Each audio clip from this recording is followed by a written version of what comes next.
Happy Friday, everybody. This one goes out to all the cool kids out there.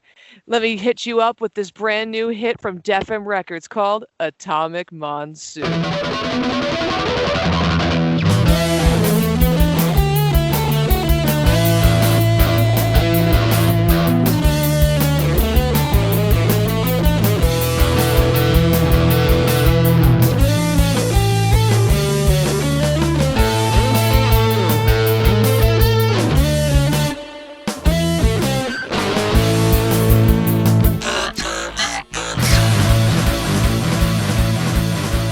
And we're back. Hey, everybody. Welcome to Atomic Monsoon. My name is Andy, and we're going to be talking about some music today.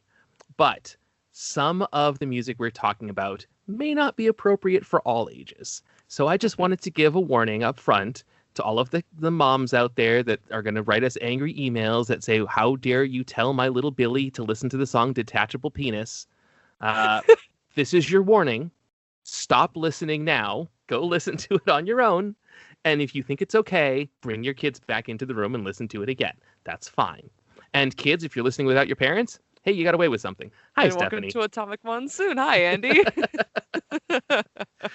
So, Steph, you had this idea. Please describe this idea that you had. So, you and I were brainstorming about episode ideas, Yeah, and that sounds like us. one day, yeah, that sounds right, yeah. Then one day I was driving, probably to work, probably to maybe to the grocery store. I can't remember where I was driving to, but I was driving, and my Spotify playlist was playing, and this song came up, and I was, listening to the song because I love the song, and it's a really great song. And then suddenly, as it was playing, I made this realization of like, oh, I have an idea for an episode of Atomic Monsoon. And the idea was that you and I talk about some of our favorite parody or funny or just, good humorous, good time music. And what I mean by that is like it could be a song that is parodied from another, or it could be one that just has funny lyrics, or one that's made intentionally to be funny, or one that maybe was never meant to be funny, but for some reason people laugh when they listen to it. And here we are. Here we are. Yeah, so because songs are kind of a weird thing to talk about without being able to hear them, friends, we are going to, I don't know, one of the two. We're going to include in the episode description a link to a Spotify playlist. Spotify is great for simple things like sharing music, but I will say that when I was making my list this week and we had talked about making a Spotify playlist, I found a lot of the songs I wanted to include were not on that service. Mm-hmm. So I do want to remind everyone, listen, Spotify's great. And if you just want to hear mainstream music that the record companies are shoving down your throat, yeah, most of it is there. But, Def M Records, for example, only has a few songs out of their entire catalog, and those guys are great. They do our intro music. And, a couple of hip hop guys that I wanted to include just aren't on there. And they're independent people. They're not under record label. And the way Spotify works is they pay labels. They don't pay artists. So it's a nice service. I'm not saying don't use Spotify, but I'm saying there's more out there. And, please find other music than finding it all from one source. And obviously you guys can check out Def M Records at defmrecords.bandcamp.com, right? That's correct. Yeah, I got it. Yeah. Also, interestingly, in the news this week, after we had decided to do this episode, but before we recorded, Taylor Swift's master tapes got sold out from under her again without her being given the option to purchase them. And yeah, so here's the thing about music is, from what I understand, and I'm not a lawyer, I'm not a musician. I've mentioned on the show before, I have very little musical aptitude. You can just listen to the times where I've tried singing on the show, like our Reading Monsoon episode, where. But from what I understand, it's whoever owns the master tapes is the first one to get paid when something gets sold. So, like if you release an album, the person that owns the master tapes, they own the copyright to that, the right to make a copy to that music, and you have to pay them to make those copies. So this new person that has purchased Taylor Swift's master tapes is going to be the one collecting the money, and she will not be getting a cent of it.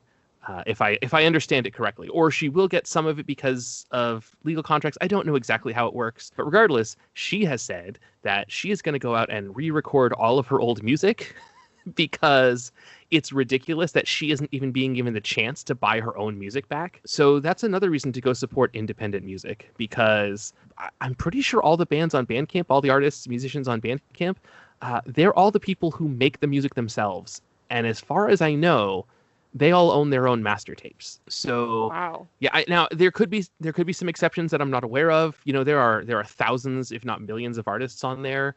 But these are people who want to make music so bad that they're just making it and putting it out for you to find without having a record label or any of the lawyers or anything in the middle.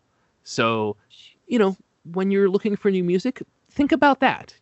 Just, hey, there's a lot of people out there who all they care about is the music. And those are the ones we should be supporting, not necessarily the ones that have this infrastructure where people who don't actually make anything are making the money. Yeah. I'm also not the world's biggest Taylor Swift fan, but I'm really considering buying all of her back catalog when she re-records it, because, man, that's kind of bullshit. Yeah, I definitely agree there. And I'm a Taylor Swift fan. I'm not like up there with some of the others, but I enjoy her music. I've got a lot of it on my iPod and my phone. Yeah. So, T-Swizzle is cool to me, and I'm going to support her, yo. I'll support her if she does this. Yeah, I don't own any of your music at the moment, but I, I don't know that I'm a fan of every song of hers that I've heard, but overall, I would say, of the pop artists that have come up in the last, decade or so, however long she's been, she's approaching almost 15 years in the music industry. Okay. Yeah. I mean, listen, you don't stick around for 15 years by accident. So she's doing something right, and she doesn't even own the music. So all that said, let's talk about something funny. All right, funny music. Yeah. Oh, you had some honorable mentions you wanted to get through first, actually, right? Yeah. So Andy and I, just putting this out there for everyone, we both like Weird Al Yankovic. He makes a lot of really great, funny songs. I'm looking at all of the CDs in his music collection right now. I have them all. They're all sitting on my shelf right above my computer where I'm recording this right now. Like, I have all of his discography except for his box that he put out last year. So I'm missing the bonus disc on that because I didn't want to spend the money to rebuy the entire collection that I already owned. So that's yeah. As a result, I only put one Weird Al because we're both big fans. Though I only put one Weird Al song on my list. So yeah. And for me, it was a struggle to not put more than one Weird Al song. So I'm literally just going to throw honorable mention Weird Al songs at you guys because I love these songs and they are great. Two of them are no surprise to you because you all know I love Star Wars. But pretty much I have Sports Song, which actually isn't a parody song. It's just he made a marching band anthem and it's great. The Saga Begins, which is the parody of American Pie. Yoda, which is the parody of Lola. eBay, which is the parody of I Want It That Way. Perform This Way, which is the parody of Born This Way. And then Word Crimes, which is the parody of Blurred Lines. Yeah. So, YouTube that stuff. It's also on Spotify. It'll be on the list. Yes. Yeah. And then the one Weird Al song, I mean, how do I cut down all of my Weird Al fandom into one song? Well, the one that's on the Transformers soundtrack, of course. So I'm sorry, what? Yeah. So the 1986 animated Transformers movie, they go to a planet where they meet a race of robots called the Junkions. And while the battle is happening, Dare to Be Stupid by Weird Al plays in the background. The thing about the Junkions is they talk completely in TV slang, like TV lingo. And Dare to Be Stupid is a song full of weird cliched lines. So it's strangely appropriate. Also, the cosplay band, the Cybertronic Spree, just a couple weeks ago put out a music video for their cover of Dare to Be Stupid. And there's a very special guest star at the end of it. I must go watch now. Yeah. And also that video has a lot of references to other Weird Al videos. It's pretty special. So, yeah. Dare to Be Stupid is also it's so in addition to song lyrical parodies, Weird Al does style parodies, and Dare to Be Stupid is done in the style of the band Devo, which is best known for their song Whip It. Yep. And the guys from Devo have said that they both love and hate Dare to Be Stupid because it's the most Devo song in existence, and they didn't write it. Oh my god, that's amazing. So, yeah. And then I used the lyric, "Put your head in the microwave and give yourself a tan," in my comic Hawk and Croc, where that's how one of the characters got his superpowers.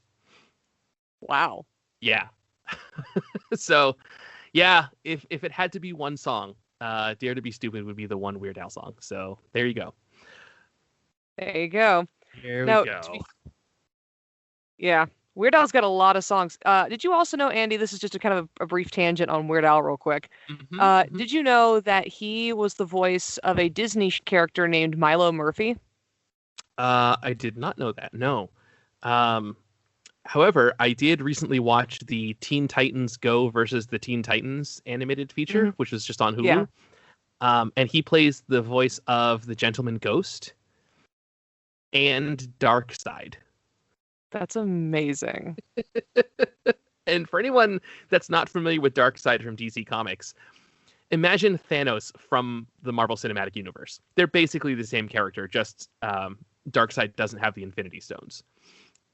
So imagine Thanos sounding like Weird Al Yankovic. That's crazy. That happens. That's crazy. Yeah. Oh my god. Yeah. So, but Milo Murphy is actually, so we've talked about Phineas and Ferb on the show. Milo Murphy's Law is created by the same animators and creators of Phineas and Ferb. Okay. And I didn't realize this until a little while ago, but one of the videos or something from it came up on my Facebook feed, and I was watching it, and I was like, oh, this looks kind of like Phineas and Ferb. And I was watching it, and the guy started singing, and I'm like, that's Weird Al. So Weird Al plays the main character of the show and did the theme song to the show. So he has a lot of new songs in that show. Yeah, he also has a couple songs in My Little Pony: Friendship is Magic, where he plays a character named, I believe, Grilled Cheese. And it's a pony that looks like Weird Al as a pony. That's fitting. Yeah. So, yeah. If people haven't figured it by now, we like Weird Al, and he's a great artist. You should go listen to him. Yep. We're not just going to talk about Weird Al the entire time, I promise. No. We have other songs. Yeah. For example, and I'll relate this to Weird Al, Green Jello, who is often mistakenly pronounced, their name is often mistakenly pronounced Green Jelly.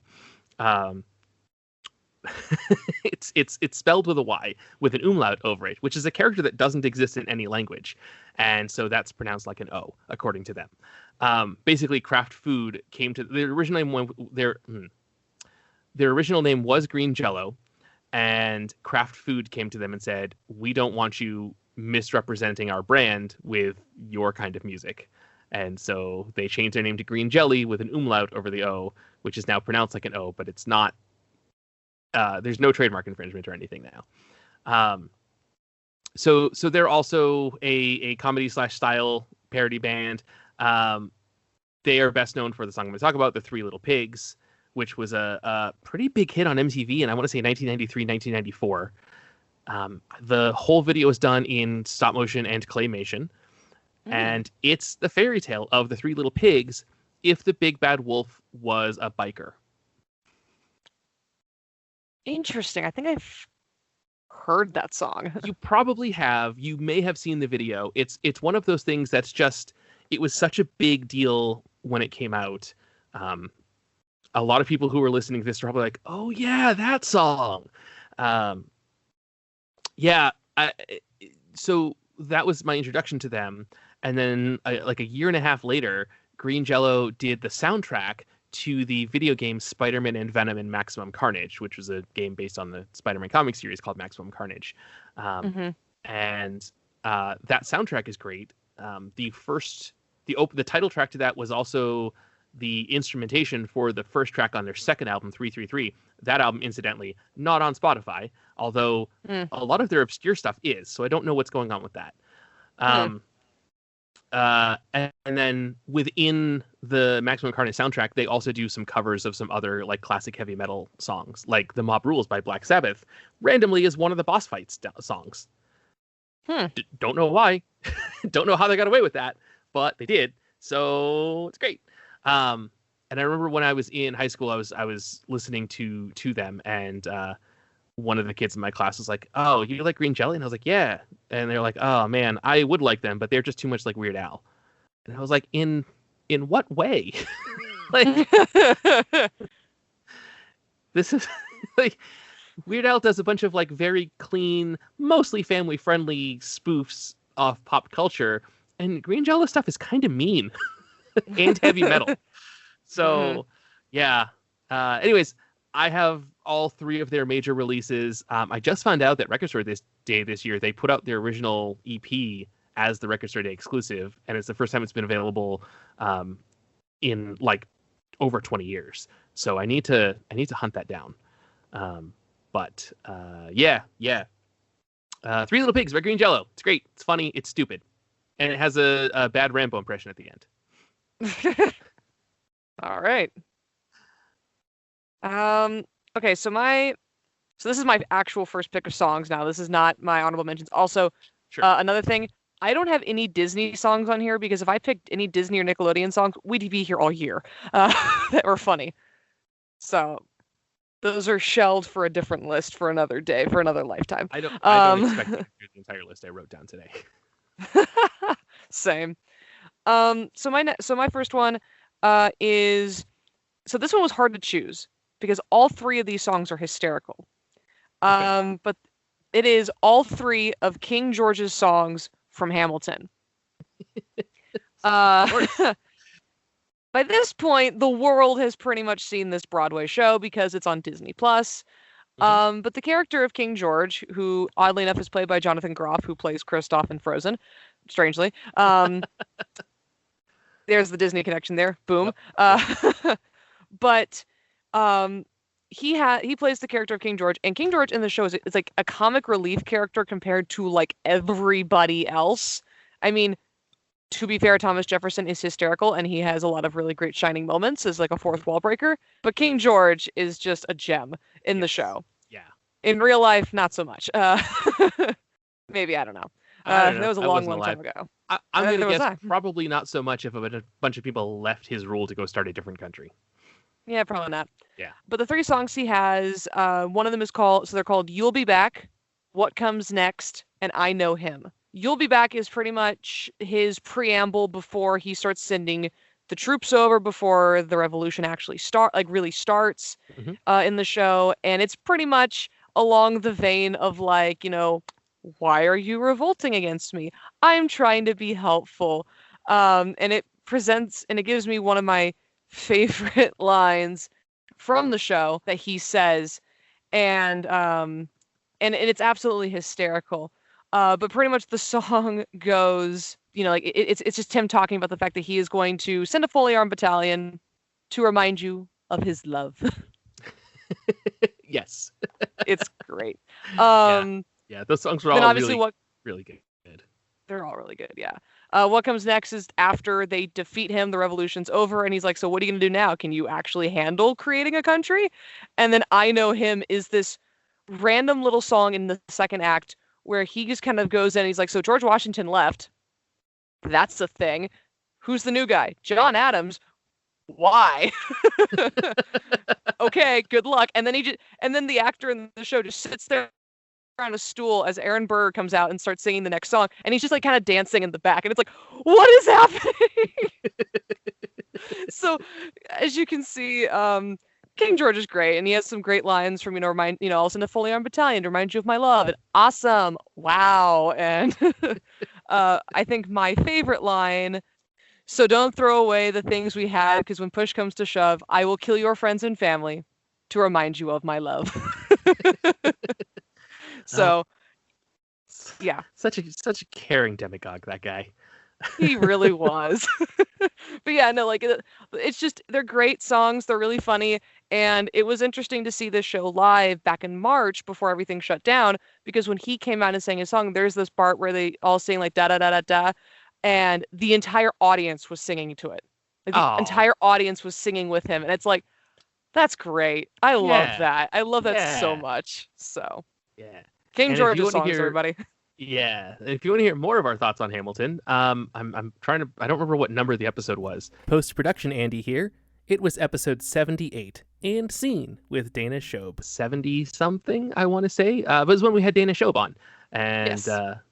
yeah, we the last like 10-15 minutes we just kind of went into Hamilton talk for a little bit. So if you haven't listened to that episode, go back and find something from the late 60s, early 70s of Atomic Monsoon, I want to say. 78. Indeed. All right, Andy, what's your next song? All right, so my next one is by Garfunkel and Oates, which is a female group, two ladies from the Los Angeles area, and their song called You, Me, and Steve, which is a wonderful little song about a girl who is dating a new boy, and this boy's best friend, Steve, keeps showing up everywhere they go. And it's...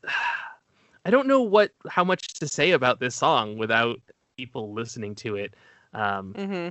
Yeah, I don't know. I like Garfunkel and Oates a lot. A lot of their songs are, not so family friendly. So if you want to listen to more of their stuff other than this, by all means, please do. But just know, they have a song about giving handjobs. So, Yeah. Ricky Lindholm and Kate Micucci are the two gals in the group. They named the band after, quote unquote, the two famous rock and roll second bananas, Art Garfunkel and John Oates. And Kate Micucci is also the voice of Sadie on Steven Universe. So from The Big Donut.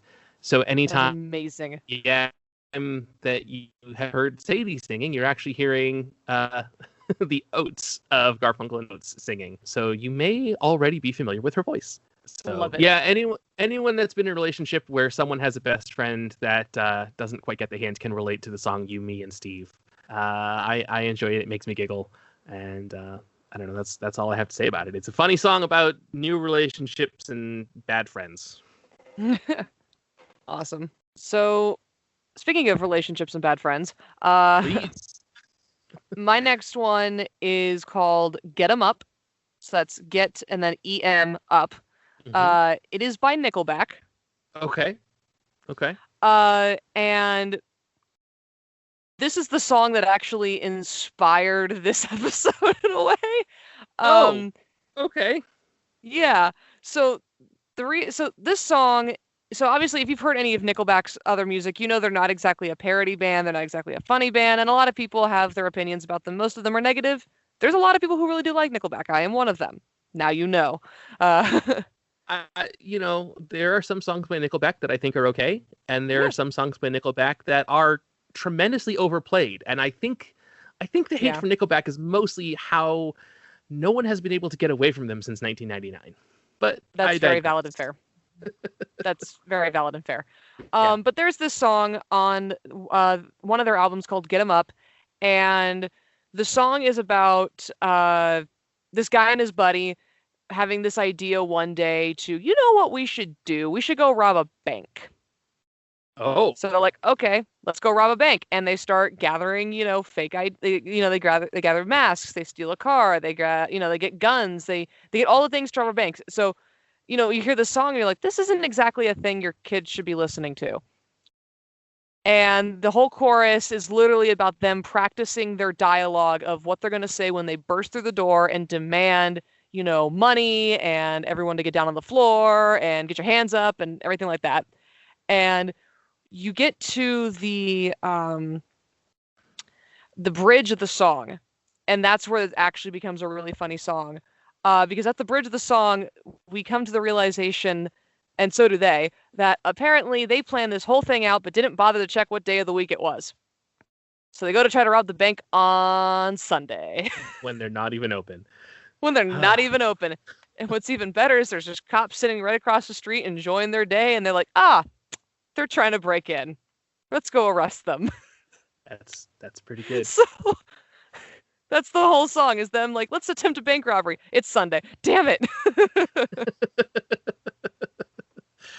I think I've seen the video for that, actually. I think the video for it is pretty good. Yeah. Huh. There's oddly enough like another video that's connected to it, but what's interesting is the other video that's connected to it is also another song from the same album, but that song comes before this one in the soundtrack. Okay. So it's like, what? Okay. Yeah. So. Huh. Right. All right. Well, Thanksgiving is coming up, and so I would be remiss if I did not include Alice's Restaurant Massacre by Arlo Guthrie. This is a nice, short 18.5-minute song. Ah, yes. Short 18 minutes. Yeah. It is a song that I know the classic rock station out here in Phoenix plays a few times throughout the day on Thanksgiving. It's this is the one song that I know my mom, who listens to every episode, is gonna be like, I know that song. I know Alice's Restaurant. Hi, Mom. Happy Thanksgiving.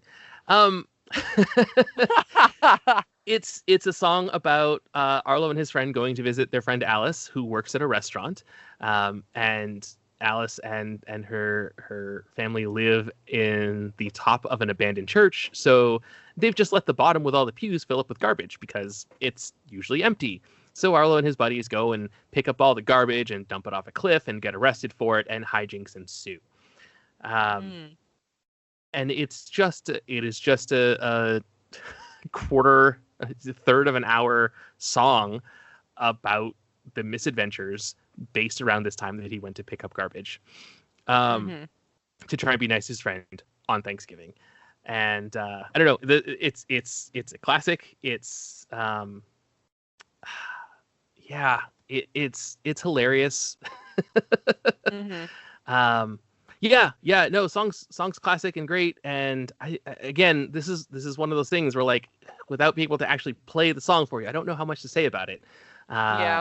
So if you got 18 minutes, go ahead and check it out. I know, at least back in the day when I bought the song from iTunes, they actually had it set so that you could only buy this song if you bought the entire album, because it's half the length of the entire record.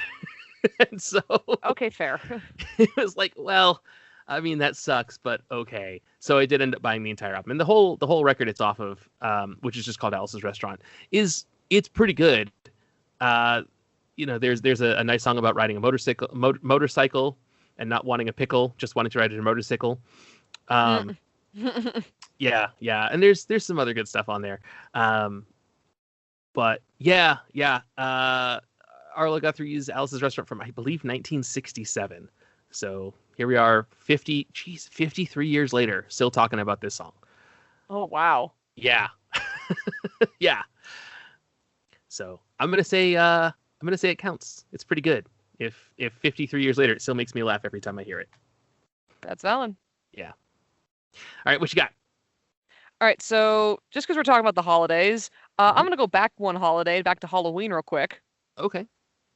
And I'm pulling another song yet again from Broadway, because thankfully the amount of funny Broadway songs I know is a lot smaller than the amount of Disney funny songs I know. And this one is called The Whole Being Dead Thing from the Beetlejuice Broadway show. Okay, so I was not aware that there was a Beetlejuice Broadway show. Please tell me more about this.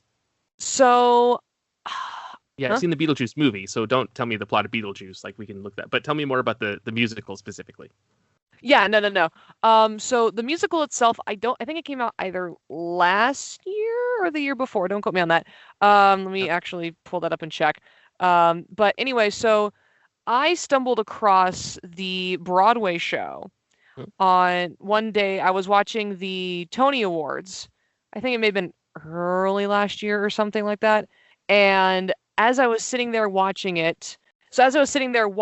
the video, at one point it's like, all right, and here's the next runner-up for new musical or whatever, and it was, this one called Beetlejuice, and it started off with a song that's from the show, and I think also from the movie too. That it's like I don't remember the name of the song, but it's bothering me now that I don't know the name of it off the top of my head. Is it Deo? It is Deo. Okay. Yeah. It is Deo. Yeah. Yes. But yeah, so it started off with Deo, and then it went into this song called The Whole Being Dead Thing, and Beetlejuice comes out, and he started singing this, whole song about kind of giving the premise of the actual Broadway show of, like, literally this is a show about death. All right. And as he's going around singing it, he's breaking the fourth wall during the performance. During the performance in the video, he actually called out Adam Driver, and it's like, Adam Driver, you killed Han Solo. Not cool, bro. You know, the whole being dead thing. And I was like, what just happened? And I listened to this, and I listened to the soundtrack earlier this year around Halloween time, and listened to the actual song. The song is just as funny. It's just as hilarious. There's a line in the soundtrack version that I'm pretty sure is not in the actual Broadway version, because I think they change it every night depending on what they see in the audience. Sure. But there's one line in it that says, you know, if you die while listening to this album, it's just going to keep playing. Which he's not wrong. But it's got a lot of really great funny jokes and quips. It has that feeling of a Broadway show, but it feels like Tim Burton at the same time. And honestly, I highly recommend listening to it. There are 2 parts to the song. There is the whole being dead thing, and then the whole being dead thing part 2, which is a little bit shorter. Obviously, it's like a reprise. Both songs are great. Both songs are hilarious. And honestly, they're kind of my favorite part of the whole album, even though there are some other really good songs in there. And yeah, kind of like what you've been saying with some of the other songs. It's kind of hard to describe without listening to it. So check it out on the Spotify playlist. Yeah. All right. Your turn. All right. Well, since I warned about this at the top of the show, I figure I should mention it now. Detachable Penis by King Missile. You know, I didn't look up when any of these songs came out. I apologize for that. But I know I first heard the song when I was in junior high, either 7th or 8th grade. So we were talking somewhere between 1994 and 1996. And my friend Tim played it for me because he taped it off the radio. And it was the funniest damn song I'd ever heard at the time. Which, like, preteen boy, this is the kind of humor that preteen boys and quite frankly just teenage boys in general are into. It's a song about a man whose penis is detachable and he lost it at a party, and the song is about him going to try to find it and some of the times that, you know, recalling some of the other times that he has lost his penis. And yep. All right, that's a thing. And eventually he gets it back because he found it at a yard sale. And the guy wanted too much money for it, but he managed to talk him down. So that was fair. And he brought it home, washed it off, reattached it, and felt whole again. So, yep. There it is. Okay. Detachable Penis by King Missile, which is the dirtiest song of the ones that I am suggesting. But, yeah.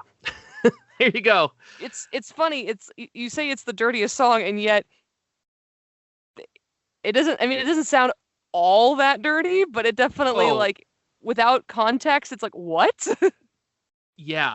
Believe me, without the number of songs I wanted to include on here, that after I re-listened to them, I was like, oh, they just straight up say that, like, this swear word, or, oh, there's just straight up this sexual innuendo, or like, oh, this is, I forgot that this racist word was in here. Like, yeah. Not because I like to listen to racist comedy, but because, you know, the songs are a little bit older and society has moved past where it was in, say, the 70s. You know, like, hey, I don't know the age of most of our listeners, so I don't want to go recommending things that are going to get kids in trouble when they repeat them over distance learning school chats. So, yeah, you know, yeah, so don't repeat the lyrics of Detachable Penis to your teacher, but I think it's worth listening to once. I think it's pretty funny. You might disagree. That's okay.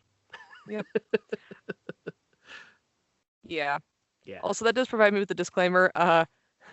Get 'em Up and the whole being dead thing, they do have some pretty serious, I don't think like any like offensive swears, but they do have some pretty big swear words in there. Sure. And the whole being dead thing does reference at one point doing cocaine. So yeah. So but yeah. Yep. On to something else. Yeah, it's one of the things about comedy is that it doesn't always age well. So no. You know. Yeah, I just removed a song from my list because I'm like, there's nothing inherently wrong with the song. It's actually a really good song, but but I'm realizing it does not age well, especially for people who do not listen to Christmas music or the Blue Collar Comedy Tour. So That's fair. That's fair. So I removed the song. Okay. But I am going to go to my next song. Sure. Please do. Sticking again with the holiday spirit, this time going forward in time. This one is called The Christmas Can-Can. Yeah, you mentioned this one before we started recording, and I don't know this song, so please tell me about it. So the song is by Straight No Chaser. I don't know the band, sadly, but I kind of want to go look them up after this. So a couple Christmases ago, me and my family, we were out driving around, checking out Christmas lights and displays and everything. And there was this one house that was displayed to music, and they actually had a monitor out in front of their house that showed video with it, or would occasionally have things go across the screen that matched what the house was doing. It was really cool. But then this one song came on, and we turned up the radio because that's how they get the music into your cars. They have like a radio antenna. And this song came on called The Christmas Can-Can. You're trying to hear what the words were saying is a little hard because not great signal for like FM, AM, whatever. But I looked it up later, and I looked it up last year and put it on my Christmas Spotify playlist. It is positively the funniest Christmas song I think I've ever heard. Huh. The song is literally about the fact it's to the melody of the Can-Can. Right. But it's literally about the fact of how Christmas. Yep, that. Yep. But it's literally about how Christmas seems to come earlier every single year. How it is literally nothing but shopping. And how literally it is thrust down our throats like hardcore. And then it brings up the question of like, wait a minute, there are other holidays around this time. Why aren't we talking about Hanukkah or Kwanzaa? What the heck, guys? It's a valid point. That's a very valid point. It's a very valid point, and it's very, very funny. It's a very funny song. It is, I think it actually is a relatively clean song, but it's still, but if not, it might have like a couple like medium level swear words. So Sure. But it's still really funny. It's a really funny holiday song. All right. Well, I'm going to break the holiday spirit now. I'm going to break some. Good. I don't have any others. Good. Yeah, I'm going to break some other people's spirits who maybe believe this lie that was perpetuated by the World Wrestling Federation back in 1995.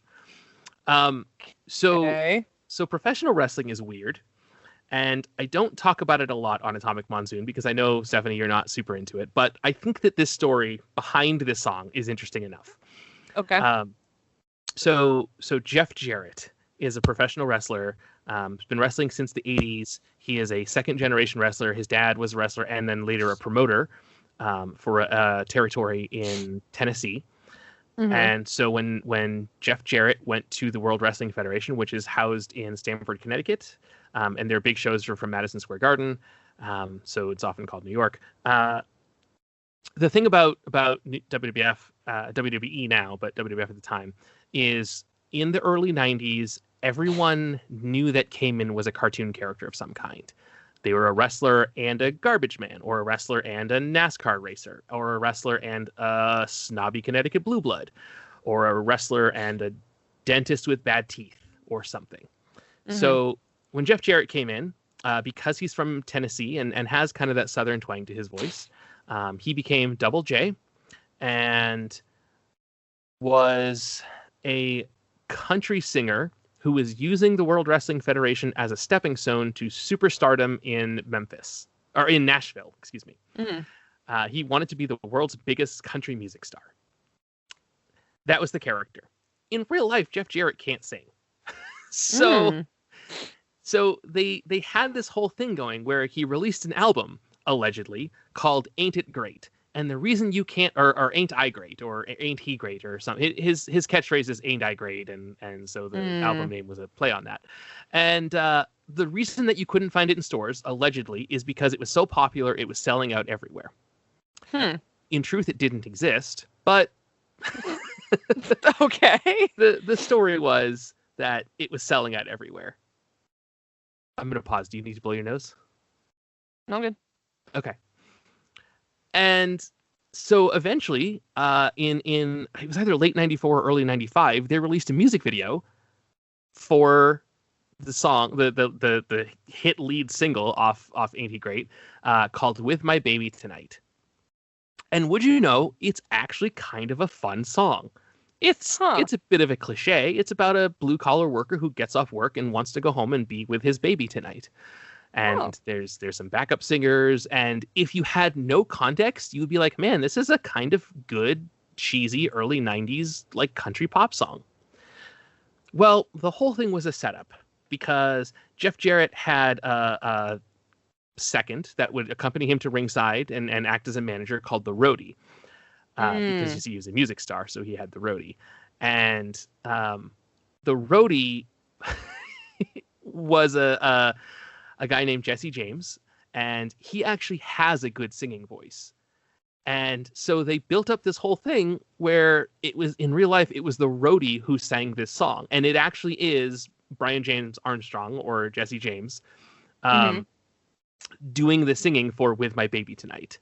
And this whole thing was supposed to culminate in the two of them feuding with each other. Like, they'd break up and feud with each other, which is a thing that happens in wrestling. Like, any partnership is eventually going to end with the two of them fighting. Yeah. And so when it came out, like, oh, it was the Roadie who sang this, he started going by the real Double J, and we found out his name was Jesse James. So it was Jeff Jarrett and Jesse James. They're both Double J, blah, blah, blah. And so he would come out to the ring to With My Baby Tonight, which is an absolutely terrible song for an entrance. Regardless of all the praise I just gave it. However, Jeff Jarrett got in trouble and got fired right as this feud was kicking off. So it ended up never happening.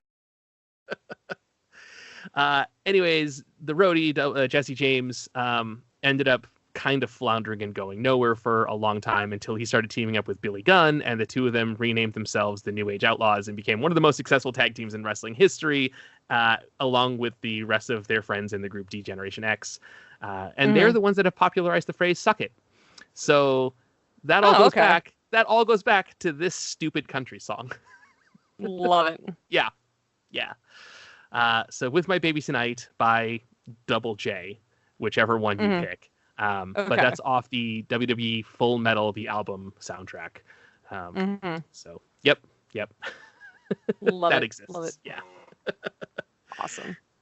What else you got? All right. So I got 2 Weird Al songs. I know we said we did Weird Al earlier. I'm just gonna knock these ones out real quick. Sure. But these are the ones that I really love the most, and I appreciate them the most. I know I love Saga Begins. I know I love Yoda, but these two, even though they're rap songs, I have them pretty much memorized. Sure. Which is impressive. And so the songs are Handy, which is a parody based off of the song Fancy by Iggy Azalea. And then White and Nerdy, based on the song Ridin'. Yeah, White and Nerdy is a possible alternate theme song for this podcast, by the way. Oh, yes. So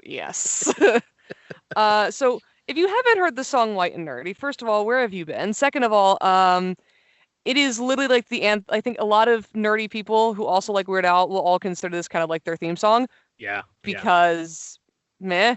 But the song is to the theme of Ridin', and instead of it being like, oh, I'm all cool with my car and, being a gangster and everything like that, this is literally about a nerdy kid wanting to hang out with gangsters and, trying to choose between Captain Kirk and Picard and going to the Renaissance Fair and playing Minesweep and like all these different things. Yes.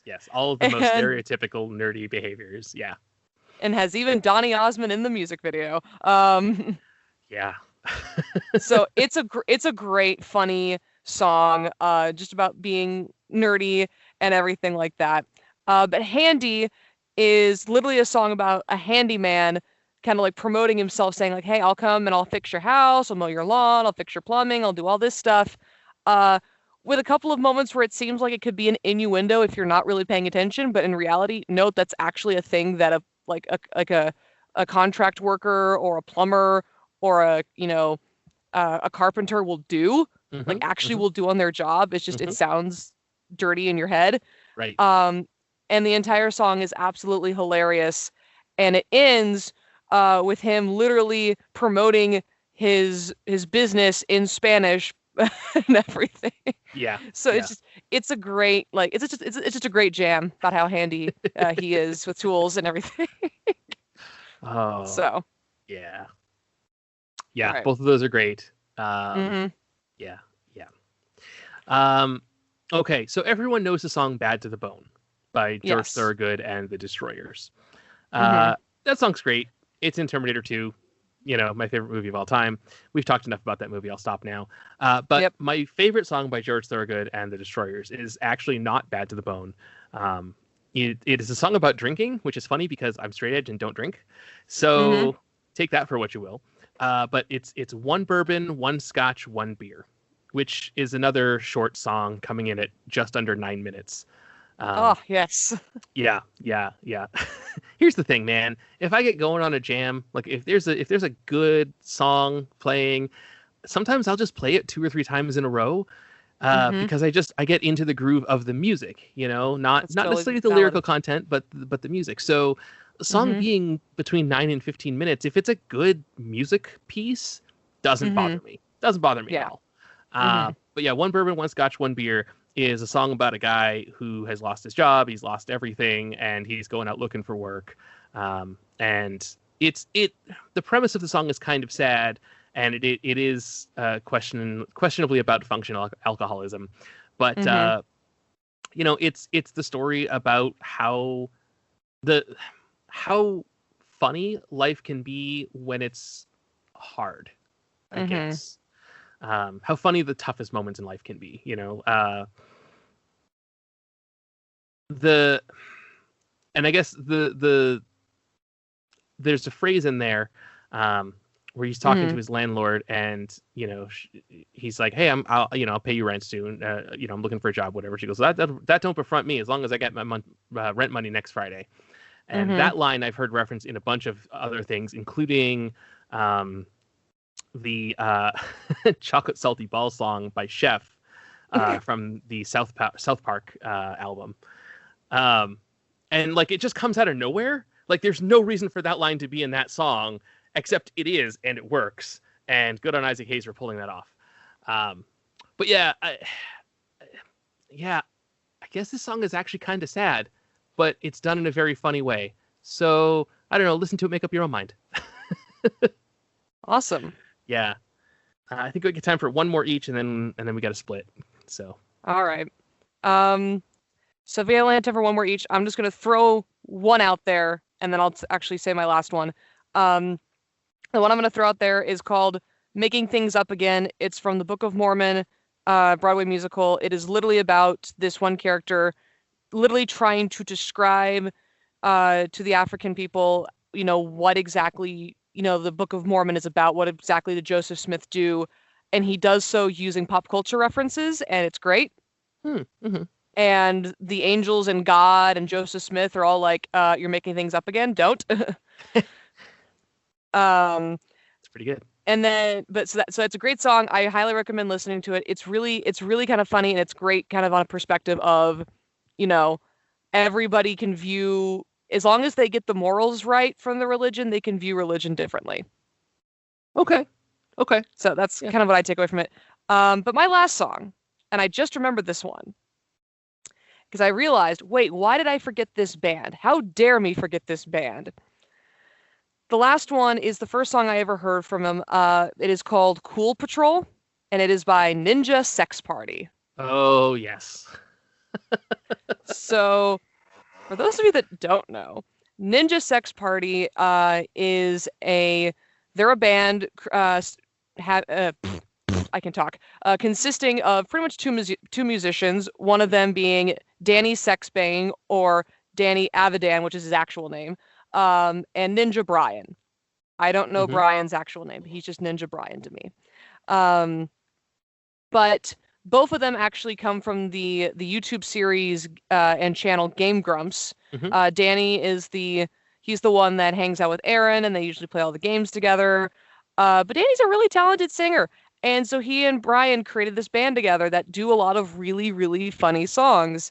And Cool Patrol is very much one of those songs where it's, teaching a kid how to be cool with all the other cool kids. And it's funny because it's like Danny, Aaron, I think one other YouTuber, Markiplier, and like someone else pointing at Jacksepticeye saying, "Come on, man, we'll show you how to be cool." And it's like, this is great. I love this. That's great. Yeah. It's a great song, great music video. So man, I totally forgot about Ninja Sex Party. I know, I feel ashamed. yeah. Wow. I guess because I don't actually own any of their music because they just release it all for free on YouTube all the time. So if I listen to them, I just find it there. Yeah. So I was going through my 13,000 songs. They didn't pop up. So yeah, my last song then, it's another internet classic, Trogdor by Strong Bad. I don't know how popular Homestar Runner is anymore, but there was a moment there in the mid to late 2000s where Homestar Runner and the Strong Bad emails were kind of the bee's knees on the internet. And one day Strong Bad was drawing a dragon and gave it a cool name, like Trogdor, the Burninator, and ended up singing this ridiculous song about how Trogdor went around burning people in their thatched roof cottages. And at the height of their popularity, they released a music album called Strong Bad Sings and Other Type Hits. And there's a huge, like, mega enhanced version of Strong Bad on there. And it's great. And that's the version that'll be on our Spotify playlist because it's just so ridiculously over the top. Yeah. But yeah, Trogdor by Strong Bad. And with that, we are basically out of time. So check the episode description. I'll also post a link on our Twitter and Facebook pages. So if for some reason you can't copy and paste it out of your podcast aggregator, you can check us out on Facebook or Twitter and go into it there. I would do it on Instagram, but Instagram also doesn't let you copy and paste links out of photo descriptions. So sorry. But you can find those at Atomic Monsoon and Facebook on Twitter and atomic_monsoon on Instagram. And if you have any questions or anything, you can email us atomicmonsoon@gmail.com. You can find shirts with our logos and stuff at Redbubble. And you can find all of our past episodes at atomicmonsoon.com, and that will have links to all of our stuff as well. And what did I forget? I mean, thanks to FM Records, guys. I mean, if we're going to talk music, we got to talk our OGs for just a second. It's true. Yeah. And I'm going to be honest. It's unfortunate that they don't have a bigger presence on Spotify, but I also went through and checked, and it turns out I don't think there are any comedy bands on Def M Records, so I couldn't include any of them. Yeah. But I will say, check out their song Q36, which is a song about Marvin Martian wanting to blow up Earth because it blocks his view of Venus. Great song. So while it's not, I mean, it's a song with a funny premise, the song itself isn't, it's a little, anyways, yeah, Q36 by the Saturn III. Check that out on thesaturnii.bandcamp.com, or you can link to them through defmrecords.bandcamp.com. So, yeah, I'll go with that. Yeah, there you go. All right, guys. And with that, we are out of time. We are out of here. For those of you in America who are about to celebrate such things, happy Thanksgiving. And I think we'll be back next week. I don't have any plans for the day after Thanksgiving, so we should have a new episode then, I think. Yeah, we should. All right, guys. Take care. Boom.